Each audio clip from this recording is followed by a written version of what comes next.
শাকিব খানের most anticipated film, যেটা Indo বাংলাদেশের প্রজেক্ট দরদ, ওইটার ট্রেলার কালকে রিলিজ হয়েছে।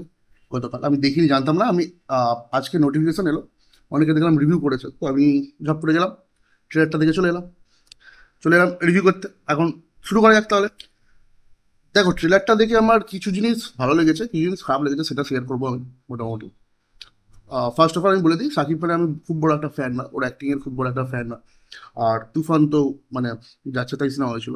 বাট দরদের তুলনায় আমি একটা জিনিস বলতে চাই, তুফানের প্রোডাকশন ভ্যালুটা প্রচুর ছিল, সেটা দেখে বোঝা গেছিল। যেভাবে সেট ডিজাইন করা হয়েছিল, যেভাবে একটা হাই গ্র্যান্ডার দেখানো হয়েছিল, সেই হিসাবে তুফান অনেক বেটার ছিল। সেখানে দরদ কোথাও গিয়ে একটা খামতি লাগছে। দেখো, শাকিব খান মেগাস্টার বাংলাদেশ, আমরা সবাই জানি।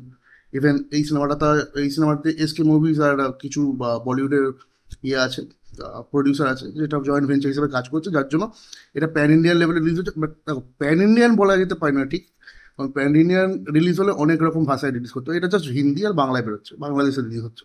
এবার যদি চলে আসি ট্রেলারের দিকে, ট্রেলারটা আমার ডিসেন্ট লেগেছে, মোটামুটি ডিসেন্ট লেগেছে। তবে আমার মনে হয় ট্রেলারের থেকে টিজারটা অনেক বেটার ছিল, যেটা দরদ বারবার প্রমিস করছিল যে ভায়োলেন্স ভায়োলেন্স ভায়োলেন্স, ভায়োলেন্সটা কিন্তু টিজারে বেশি ছিল। টিজারে আমরা ভায়োলেন্সটা বেশি দেখেছিলাম, যে শাকিব খান কাটছে, কাটছে, মানুষকে কাটছে, মারপিট করছে, না না, একটা মাল্টিপল পার্সোনালিটি ডিসঅর্ডার সামথিং কিছু আছে, যার জন্য যেটা ট্রেলারেও দেখালো যে শাকিব খান খুন করছে তারই একটা অন্য সত্তা, যেটা মাল্টিপল পার্সোনালিটি ডিসঅর্ডার সামথিং কিছু বলে যেটাকে। তো এবার দেখার যে সিনেমাতে অ্যাকচুয়ালি একটা সাসপেন্স রেখে দেওয়া হয়েছে যে অ্যাকচুয়ালি কি আদৌ সাকিব খানই খুন করছে, নাকি ওর অন্য কেউ খুন করছে, না ওর অন্য সত্তাটা খুন করছে, সেটার জন্য আমাদের সিনেমাটা দেখতে হবে। এবার যদি বলি বাকি সাপোর্টিং কাস্টে, সোনাল চৌহান আছে। সোনাল চৌহানের প্রথম কথা যেটা সব থেকে বেশি খারাপ লেগেছে সেটা বলতে, সোনাল চৌহানের বাংলা ডাবিংটা খুব বাজে হয়েছে। ডাবিংটা খুব বাজে হয়েছে, সেটা দিব্যি বোঝা যাচ্ছে।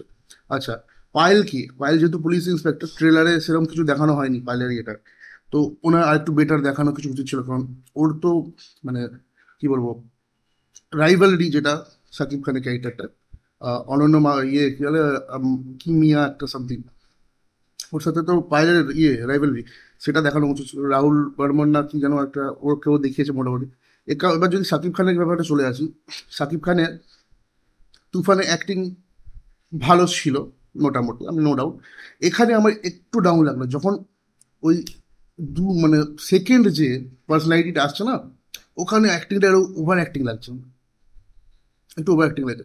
আই থিঙ্ক সাকিব খান ফ্যান্সদের অবশ্যই ভালো লাগে, বাট আমি ওভারঅল হিসাবে বলছি, একজন নিরপেক্ষ মানে ইন্ডিভিজুয়াল হয়ে বলছি, ওইখানটা আমার অতটা লাগছে না।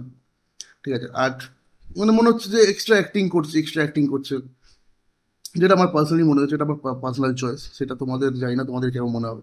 আমার পার্সোনালি মনে হচ্ছে একটু ওভার অ্যাক্টিং লাগছে, হ্যাঁ করছো এটা। এবার সিনেমাটা দেখা, সিনেমার স্টোরি তো খুব বেশি এরকমভাবে দেখায়নি। আর প্রোডাকশন ভ্যালু নিয়ে যে ব্যাপারটা বলছিলাম, যে আর একটু বেটার হতে পারতো, যেহেতু ইন্ডো বাংলাদেশের প্রজেক্ট একটা, সেই হিসেবে আর একটু বেটার হতে পারতো। কারণ বাংলাদেশের রিলিজ হবে, একটা মারাত্মক চলবে সেটা জানা কথা, অবভিয়াসলি। ইন্ডিয়ায় কতটা চলবে সেটা ডাউট আছে।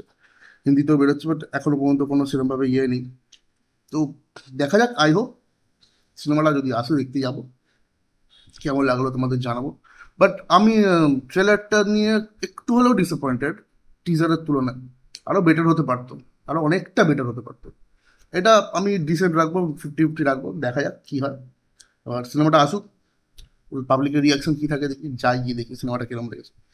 তোমরা নতুন হলে চ্যানেলটাকে সাবস্ক্রাইব করে দাও, বেল আইকনটাকে প্রেস করে দাও। যারা দেখে ফেলেছো তারা কমেন্ট সেকশনে জানো তোমাদের দরদের ট্রেলারটা কেমন লাগলো।